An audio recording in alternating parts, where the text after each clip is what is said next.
Junkie here, and happy birthday, Nez! Welcome to the Friday Night Rant.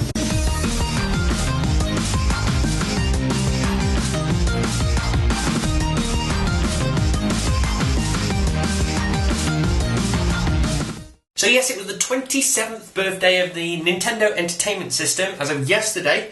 A few people are probably going to go jump on Wikipedia now and prove me wrong straight away, but if you've just proved me wrong, good for you. But yes, it was 27th birthday, so I've actually just got the console out. In fact, we had a bit of a fun day yesterday. So here's the Nez looking all happy, and here he is enjoying some cake, and here I am enjoying his cake. So yeah, we had a great day then yesterday. I must say actually behind me, I'm looking pretty empty actually, come down to console stuff, and that's because I'm going to, winter's coming and I tend to do a lot more retro gaming around winter, so I've decided to just spruce the room up, and I'm off to IKEA tomorrow to get a load more units, and then I can get something nice looking in the backdrop behind there, plus I can organise all my consoles as well. So yeah, looking pretty empty at the moment, but it won't stop us polishing off a beer. So I went out today. A few of you gave me some great suggestions on Facebook. I tried to look for pretty much all of them and I couldn't find anything, but I did find a drink by the name of Bacchus, and this is a cherry beer, and it comes in a Homeless Bum's brown wrapper, which is awesome. So let's see what this is like. I passed the parcel. Yes, it's a proper homeless man's drink. It's completely non-branded. So let's see what this tastes like. Down the hatch. Nice, but actually really sweet. I've had strawberry beers before and stuff like that, and they've been quite nice. This is actually really sweet. You couldn't drink many of them. So, let's start us off then with us talking about Nez being a Nintendo product. Let's jump straight into some Nintendo gossip. The first thing is, Nintendo's got a teensy-weensy bit of bad press this week, and that is because obviously the WiiU unit is being manufactured at the moment to be shipped out ready for Christmas, and the problem is they're using Foxconn to actually create the units. And if anybody has actually seen any news of Foxconn in the past, they actually know Foxconn's quite bad. Sometimes the staff actually turn around and say they're all going to commit suicide and jump off the roof, and Foxconn's quite a shady company really, but at the end of the day they get these massive amounts of products created, so people like Apple for the iPhones and everybody uses Foxconn, but it's found out that they're actually been using child labour, so some 14-year-old children have actually been creating the WiiU devices. And obviously Nintendo's got wind of this now, and they've simply said that Nintendo's in communication with Foxconn and investigating this matter. We have our responsibility as a global company, and we find this very serious, and are committed to an ethical policy on securing manufacturing and labour. So yes, Nintendo have just done the normal run-of-the-mill. Yes, we don't like this. And the thing is, to me, it kind of it's one of these areas where I go, obviously, as soon as you find out your products being manufactured by a company that's doing something wrong, obviously you've got to step in and obviously release something and say, yes, we were investigating. But the thing that gets me is Foxconn keep doing these weird things, and I always think that manufacturers kind of just turn a blind eye to it. So you got, like, I don't know, when Sony for instance might just go, well, they're making other products, yes, they might be doing something quite bad, let's turn our back to it, until the news get involved, and then they quickly go, oh, we didn't know that, let's investigate. So I just think that the actual companies themselves should do probably a bit more looking into it. And I'm not saying actually peeking around every corner, I'm just saying like surprise visits, and actually just go in and go, is there any children in here, or anything like that. So I just think they should kind of have a bit more of a finger on the pulse with actually Foxconn than actually turning a blind eye and waiting for something bad to happen again. But still, more Nintendo stuff. Now, what it is they've actually been speaking about something which I completely forgot about actually, and it is a headset for the Wii U device. Now, this is something that you've not really seen in the actual pictures, they've not really spoke about it, so a question has been asked and simply says, how does it work? And it does actually sound a bit disappointing. Now, first of all, what they've actually said is no universal in-game support. So, for instance, with Xbox Live, obviously you can create a party, and it's not 100% saying that you can or can't create a party. I don't know if that feature's there, but they're saying that games will not come with in-game conversations as standard. So it sounds like the developers of the game have actually got created in and make sure it all works. At the same time, obviously, your Wii U controller pad, the one with the screen in it, has a tiny little microphone in. That is not even enabled to speak to somebody in the game. So again, it sounds like the developers have actually got to get access to this. So this might not be really that much crazy stuff, and probably that's the way it works on other consoles. But the annoying thing is, what they've said is you can use Turtle Beach headset, plug in the bottom, or Mad Catz For example, they said they even think you can actually use your iPod ones, as long as you obviously got your mic in there, they all can go into the normal headphone jack at the bottom, which is awesome. I like the idea that it works on everything. But the thing is, obviously, they were saying that the games that are supported at the moment are things like Call of Duty and Mass Effect. Now, if you're playing Call of Duty, more than likely you're going to be using one of the Pro controllers. And then the question was, how do I use my wired headset with the Pro controller? And they said you can't. So what you'll have to do is you have to have the Pro controller in your hand, you'll have to actually put the tablet beside you and then wire yourself into that. Now, it's not much of a major big problem. People go, God, you're just nitpicking here. But to me, if I was creating a brand new console, I would just go, this could be a problem. Let's iron out all the bugs so there's not an issue. And it sounds like this is a thing that's been left to the last minute and they've gone, oh crap.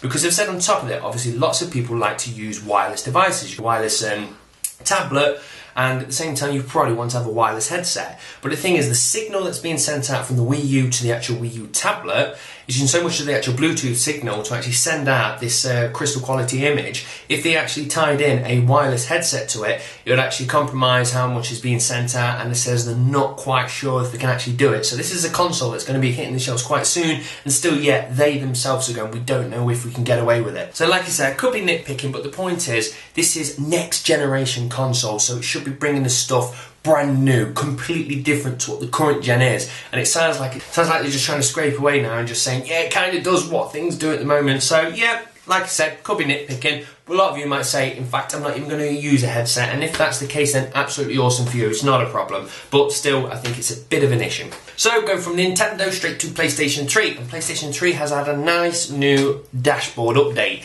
Now, a lot of people might be moaning about this, but for me, I absolutely love it. Oh, well, I say love it, I haven't tried it myself yet, and I'll come to that in a moment. But the point is, I never was a fan. Now, I spoke to loads of people that are PlayStation users, and they all love their menu versus the Xbox's menu. Now, the Xbox's menus used to be really nice. They've changed this new Windows 8 flashy end, and I quite like them, but we do have heavy advertisements, which is a bad thing.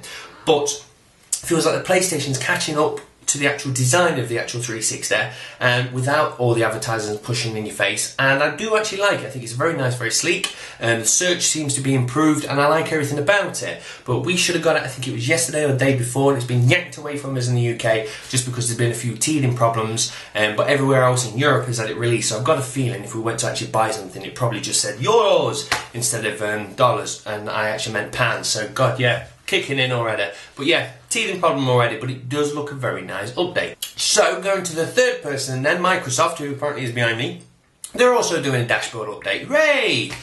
And what they've decided to do is, there's a few people that have been moaning, obviously saying you're pushing too much entertainment and the games have been pushed over there, exactly like I said last week. So what they've done is they've brought the games a bit more forward, so it's easy to get your hands on. And they're also going to be introducing a new feature called pins. Now, pins is quite cool. So, for instance, if you have a game that you play quite often, but you have to navigate all the menus to try and find it, all you need to do now is just pin it. And once it's pinned, that's it. You can get to it straight away. So it's practically just created a shortcut. But that's a very nice little feature. The very, very downside to the thing is, they used to normally have, I think it was about 3x2 in squares, and a few of them was advertisements. Well, I think they've gone about 5x3 now, so a lot more squares, and that means a lot more advertisements. So it's like 33% more adverts. Thank you, Microsoft, you bastards. And I cannot understand how they're allowed to force all these adverts on us if we're actually paying for it. So yeah, I do enjoy the Microsoft Xbox 360, but I'll hold my hand up and say it is shit when it comes down to advertisements.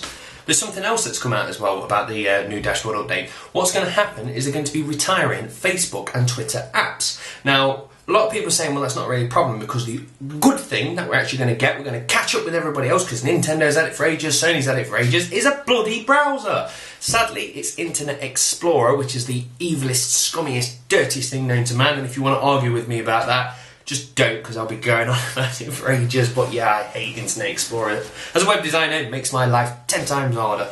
But moving on, the point is we get Internet Explorer now, so that means we can jump onto Facebook or Twitter just through the browser, and we haven't got to have an app. But that's what everyone's kind of just said and just pushed it under the carpet. But for me, there's actually like a kind of app store, obviously, in the 360. I can't remember if it's called Widget or Dashboard or whatever it's called, but you can install apps such as Netflix. Now, if I had a service where I was saying, look at all these apps you can get, I would want more apps than less apps. So they've got these two apps, Twitter and Facebook, and they're actually removing them, so it makes it look like there's less apps, and there's not a massive amount of apps anyway. So to me, it makes me go, why would you do that? It was there in the first place, it wasn't causing any harm, why are you removing it? And the only thing I can actually think about is, I've got a sneaking feeling that Microsoft has its own social network thing that they're going to bring in out. So we know that Google had the attempt at it, Facebook is so dominant, MySpace is being reinvented, and to be fair, if you haven't seen the new MySpace, go check it out because it looks absolutely awesome. But aside from that, I've got a feeling Microsoft's going to have a crack at it, and it's probably going to be shit. But I think that's the justification for getting rid of Twitter and Facebook, going, yeah, we don't need them, but you've got this new flashy blingy thing. So I've got a feeling we're going to see a new social network over the next few months. And I'm going to keep digging at Microsoft today because they've been really, really bad. The other thing they've done, which is so stupid, is Windows 8 is obviously about to drop. I've been on it for a fair bit of time now, using the actual beta. I like it. A few people don't. I like it. I always like change anyway. But what they've decided to do is they're going to have their own marketplace where you can actually go on and buy games. And what they said is they're not actually going to lock it down. So therefore, they've obviously set up some rules of what you can actually put onto the marketplace. Now, what they've said is Windows 8 will not actually sell any games if it's over PEGI 16 or over ESRB mature. Now, in America, that's not really a problem because most of your games don't go over the mature line. So practically everything falls under that category, so you'll be able to get your hands on it. But over in the UK, we obviously have PEGI 18. So if a game lands as a PEGI 18, therefore you're not allowed to buy it on the Windows 8 store. So if you're thinking now what kind of games fall under PEGI 18, this is just a few. Skyrim, Witcher 2, Call of Duty Modern Warfare 3, said that completely wrong, but we'll carry on anyway.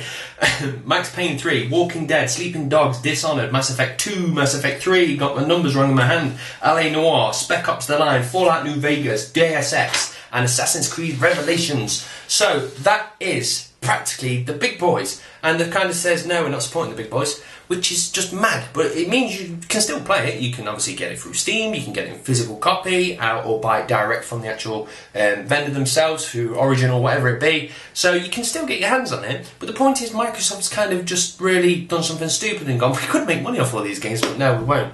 And I don't understand it, because if they're saying, well, we don't want to do it so kids can't go and get it, well, that's what the parental controls are there for. And at the same time, does that mean that a 6-year-old then can jump on and play a 16-year-old's game because you've got no laws in place? So I don't understand the logic behind that one. So Microsoft's done a lot of wrong things this week. So the winner out of all that is Sony. Hey! So let's finish it off then with some EA. Too quick for you this week. So straight in, it's quite a small piece on EA, and it's some good news for us. And what it is EA decided to be quite nice. They wanted people to complete an online survey. So a little incentive that says if you do, we'll give you a $20 voucher you can spend on Origin. So if there's a game under $20, you get it for free by doing this online survey. So some people went in and went, cool, got the voucher.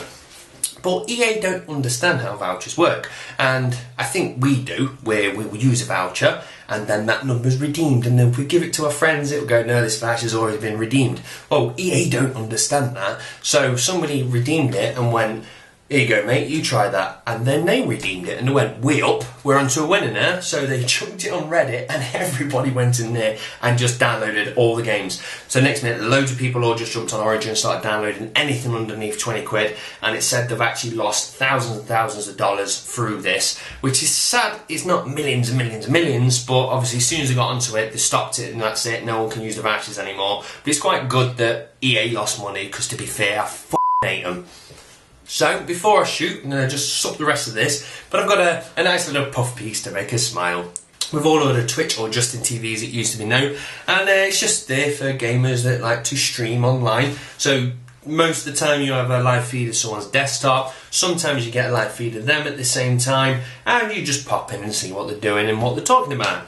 Now, about 2 weeks ago, somebody decided to do like a 24-hour Resi Fest, and he fell asleep, and then when he fell asleep, everybody come bombarding in. So when he woke up, he actually realised he got more people watching him live when he was sleeping than he was when he was actually talking, which is a bit kick in the teeth, but kind of awesome at the same time. But somebody has topped them this week. I spat a little bit, because this does make me laugh. And somebody was gaming, I can't quite remember what the game was, but you're not going to be bothered when I tell you the story. And obviously a few people weren't chatting. It might have been a dead room, and he kind of forgot that he was live streaming, and then he got a bit aroused. And he knocked one out live on the internet. So people was just going through and obviously get a thumbnail to see what someone's doing. It was like, wait a minute, that looks like porn.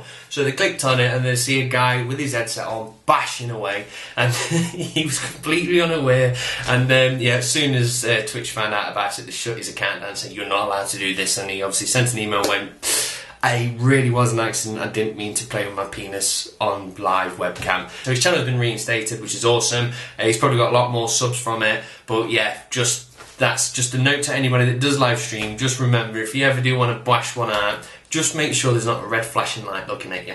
So, on that note then, I'm pretty much done. The only other thing I want to say is, if you are going to be carving some pumpkins this year, then why not cash in on it? What we're doing at Gaming Unity this week, or month even, if you do a carving of a pumpkin and it is game related, simply film it and submit it to Gaming Unity, and the best one will be picked by all the people that actually go onto the website, aka the users, can't remember the word then.